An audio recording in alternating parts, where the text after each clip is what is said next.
Hello friends, welcome to my class. Myself Satyavrat Upadhyay. आज ये geography का तीसरा डेमो क्लास है और इसमें हम बात करेंगे GS paper third and fourth. इसमें ज्योग्राफी कैसे जुड़ा है, तो इसमें हम देखेंगे geography plus international relation. International relation में ज्योग्राफी हर जगह इन्वॉल्व है। बिना भूगोल जाने, ज्योग्राफी जाने आपको इंटरनेशनल रिलेशन समझ में नहीं आएगा। आपको लोकेशन पता होना चाहिए। जो भी स्ट्रेटजिक पॉइंट है उसका लोकेशन है कोई भी कंट्रीज़ का, ठीक है। आपको ठीक तरीके से उसका पता होना चाहिए कौन कौन से बॉर्डर शेयर कर रहा है, लैंड रूट कौन सा है, सी रूट कौन सा है, ठीक है। उसी पर सारा हमारा इंटरनेशनल रिलेशन टिका हुआ है। तो this is a part of geography. अब इसमें हम बात करेंगे इंडिया एंड सार्क। सार्क का मेंबर है इंडिया, ठीक है। इन कौन कौन से नेबरिंग कंट्री हैं इंडिया के, सारे वो सार्क के मेंबर हैं। नेपाल है, बांग्लादेश, भूटान भी है, ये आपका श्रीलंका हो गया, पाकिस्तान, अफगानिस्तान, ये सारे जो भी पड़ोसी राज्य हैं वो सब सार्क के मेंबर हैं। तो इसमें भी ज्योग्राफी है। अब बात करते हैं इंडियन डायस्पोरा। डायस्पोरा का मतलब क्या है? इसको अगर ठेठ भाषा में, अगर लेमन की भाषा में अगर समझा जाए कि अगर सीड है, बीज है, मान के चलिए गेहूं का बीज है फॉर एग्जांपल, और उसको आपने पूरा मुट्ठी भर ले लिया और ले करके आपने एक जुता हुआ खेत है उसमें जा करके उसको ऐसे फेंक दिया, छिड़क दिया। तो बेसिकली छिड़क रहे हैं, हवा में उड़ा रहे हैं, तो वो बीज जो है कई जगह जाकर के गिरा, एक जगह नहीं गिरा है, ठीक है। तो आपके हाथ में से वो जब चारों तरफ आप उसको फेंक रहे हैं और जा करके वो उसको क्या हुआ कि खाद मिल रहा है, पानी मिल रहा है, हवा मिल रहा है, इन्वायरमेंट मिल रहा है, वो एक पौधा तैयार हो गया, गेहूं का फसल। तो बेसिकली एक जगह से व्यक्ति कई जगह जा रहा है। मतलब आपके हाथ में जो बीज है उसको आपने फेंका और वो जहाँ पर गिरा वहाँ पे उसने अपना एक जगह बना लिया, स्थान बना लिया, और एक फसल के रूप में वो पनप गया। अब उसकी एक पहचान होगी वहाँ पर जा कर के, ठीक है। ठीक इसी प्रकार से इंडियन डायस्पोरा का मतलब कि भारत से लोग बाहर की तरफ पलायन किए, बाहर की तरफ गए और जा कर के वहीं पे अपना सेटलमेंट कर लिए, वहीं पे सेट हो गए, वहाँ के जो इन्वायरमेंट है उसमें वो बिल्कुल सेट हो गए, ठीक है। तो ये जो अलग अलग क्रम में हुआ है, तो इसका एक खास वजह है जाने का बाहर, ठीक है। किस वजह से गए, एक ऐतिहासिक पक्ष है, बट इसमें भी तो ज्योग्राफी है। हो सकता है भाई कोई किसी एग्रीकल्चर की वजह से गए हो। अब इसी का उदाहरण अगर लें इंडियन डायस्पोरा का, तो पहला जो फर्स्ट फेज जो है, पहला जो फेज़ है, इसमें बधुआ मजदूर के रूप में जो अंग्रेज थे हमारे यहाँ शासन करते थे, क्योंकि अलग अलग देशों में भी उनका शासन था, तो यहाँ से बधुआ मजदूर आसानी से मिल जाते थे, कम पैसे में, सस्ते दामों में, ठीक है। तो वो जो पीरियड था लगभग 1830 से 40 के बीच का पीरियड था, जो कि टी प्लांटेशन, कॉफ़ी प्लांटेशन, नील की खेती के लिए, अलग अलग प्लांटेशन के लिए जो अंग्रेज यहाँ से सस्ते मज़दूरों को यहाँ से ले जाते थे, जिसको बधुआ मजदूर। कहाँ कहाँ, जैसे साउथ अफ्रीका में गए, वेस्ट इंडीज़ में, साउथ अफ्रीका में, मॉरिशस, ठीक है। तो जहाँ जहाँ ब्रिटिश रूल था वहाँ पर ये बधुआ मजदूर गए। तो ये जो डायस्पोरा हुआ है 1830 और 40 के अराउंड हुआ है। इसको हम फर्स्ट फेज में बोलेंगे, ठीक है, फर्स्ट स्टेज भी बोल सकते हैं। अब सेकंड जो बोलेंगे आपका, सेकंड, ये जो पंजाबी कम्युनिटी है ना, पंजाबी कम्युनिटी गई है, कहाँ पे गई है? जैसे कनाडा गई है, ठीक है, यूएस के वेस्ट कोस्ट पे, यूएस में गई है, वेस्ट कोस्ट पे। वो तब की बात है ना जब वो गदर आंदोलन हुआ था, ठीक है। अब ये सब हुआ है अराउंड 1900 के बाद, और ये कब तक चला? लगभग 1940, जब सेकेंड वर्ल्ड वार हुआ तब तक। लाला हरदयाल का जो भी वहाँ पे लीडरशिप था, ये सारे के सारे वेस्ट कोस्ट पे जम रहे हैं यूएस के, ठीक है। तो ये जो है अराउंड 1900 के आसपास हुआ है। इसको हम बोलेंगे सेकेंड स्टेज डायस्पोरा का। थर्ड स्टेज क्या है? थर्ड स्टेज कब हुआ है?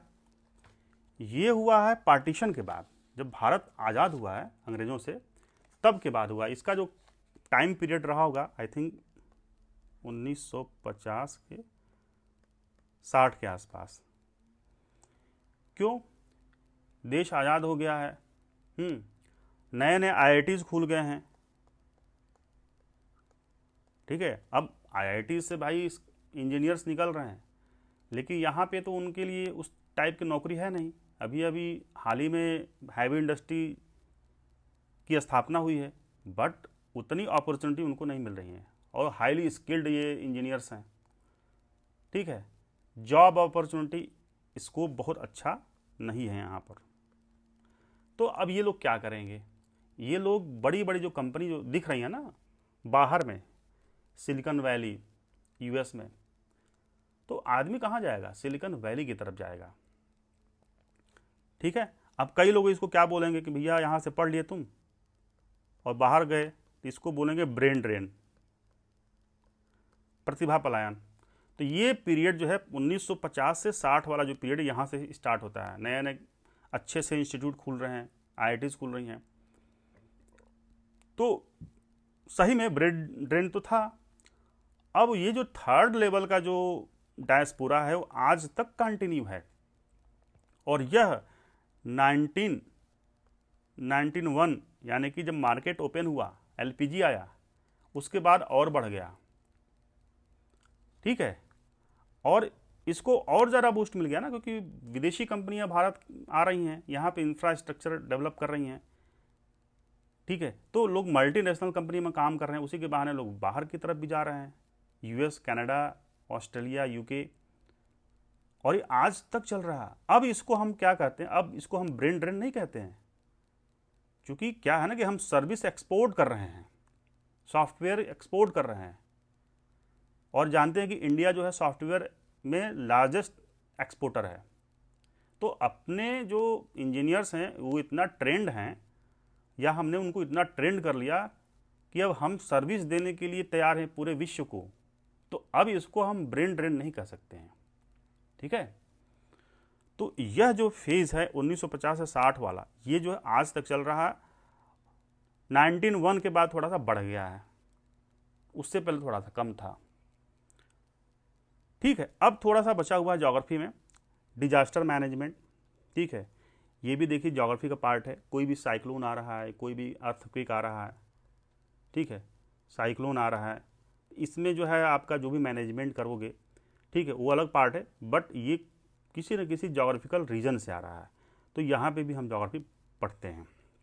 इंफ्रास्ट्रक्चर की बात जहाँ तक है कि कोई भी इंफ्रास्ट्रक्चर बड़ा या छोटा, हम एक अलग अलग क्लाइमेटिक जोन में ही किसी खास क्लाइमेटिक जोन में ही बना सकते हैं, ठीक है।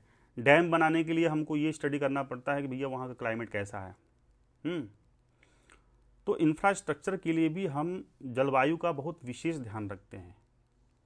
ओके, अब बात करते हैं कि इंटरनल सिक्योरिटी, एक्सट्रीमिज़म, ये सारी चीज़ें, जैसे आपका माओवाद हो गया, नक्सलिज्म हो गया, तो ये खास तरह की टेरिटरी में ही पनपता है। जैसे जो भी दुर्गम क्षेत्र हैं, जंगल है, पहाड़ से घिरा हुआ है, ऐसे ही जगहों पे ये सब क्यों पनपता है, ठीक है। जहाँ की लिटरेसी जो है बहुत हाई है, हंगर है, लोग वहाँ के पुअर हैं, और दूसरी बात है कि जोग्राफिकल जो आइडेंटिटी वहाँ की है कि भैया बहुत दुर्गम है, जंगल खूब है, तो वो छुपने के लिए उनको एक विशेष मार्ग मिल गया, जगह मिल गया। तो वहाँ पर भी क्यों एक्सट्रीमिज़म और इनसिक्योरिटी की बात होती है, तो इसके पीछे भी कहीं ना कहीं एक ज्योग्राफी छुपा हुआ है, ठीक है। क्रॉपिंग, इरिगेशन, ये भी पार्ट ऑफ ज्योग्राफी है। अब ये आपका इंटरनल हो गया। अब बात करते हैं एक्सटर्नल, ये आपका क्राइम एंड टेररिज्म। देखिए एक टर्म यूज होता है गोल्डन ट्रायंगल, दूसरा है गोल्डन क्रिसेंट। ये देखिए आप, गोल्डन ट्रायंगल जो है, गोल्डन ट्रायंगल में म्यांमार आता है, लाओस आता है, थाईलैंड, वियतनाम, और गोल्डन क्रिसेंट में अफगानिस्तान, ईरान और पाकिस्तान। इसको हम अर्धचंद्र भी बोलते हैं, स्वर्णिम अर्धचंद्र। तो बेसिकली भारत जो है ना, इन दोनों क्षेत्रों के बीच में फंसा हुआ है, एक तरह से कह सकते हैं अवस्थित है। बट ये है क्या?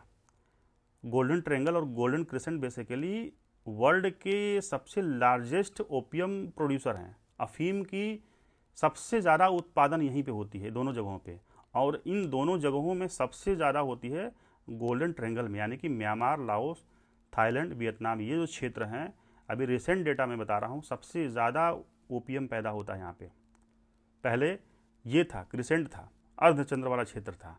तो बेसिकली यहाँ पे क्या हो रहा है, एक तरह से नारकोटिक्स टेररिज्म हो रहा है। भाई अफ़गानिस्तान में तालिबान वहाँ पे मजबूत क्यों है, या अलकायदा वहाँ मजबूत क्यों था?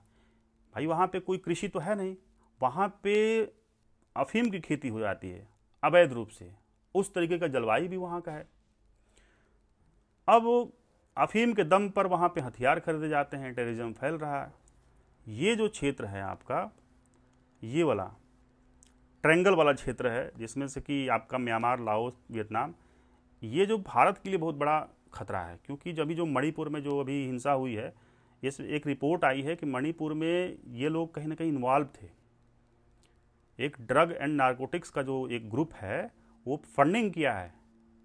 तो जहाँ पर ये सारी चीज़ें होंगी, ड्रग्स होगा, पहले क्या होता था कि भाई लोग अल्कोहल पीते थे, शराब पीते थे, अब क्या हो रहा है, अब लोग अफीम खा रहे हैं, अफीम पी रहे हैं। और आज का जो यूथ है, अगर वो अफीम की लत में आ जाएगा तो वो क्राइम की तरफ जाएगा, ठीक है, टेररिज्म की तरफ जाएगा। तो एक तरह से सिक्योरिटी कंसर्न जुड़ा हुआ है, और हमारे लिए बहुत चिंता का बात है कि भाई ये दो क्षेत्र है ना, दोनों के बीच हमारा हमारा जो इंडिया अवस्थित है। तो ये this is a part of geography, ठीक है।